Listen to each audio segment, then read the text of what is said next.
Tembakan teh. Unggahan video yang memperlihatkan aksi penangkapan pelaku kejahatan viral di media sosial pada Kamis malam 5 Agustus 2021 kemarin.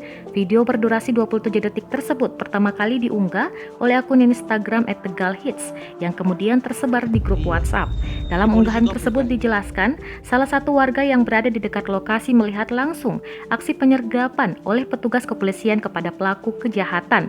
Ia pun langsung merekam videonya kemudian menjadi viral. Unggahan video singkat tersebut memperlihatkan sekelompok orang keluar dari sebuah mobil dan langsung berlari menuju kendaraan lain yang sedang berhenti di seberang jalan.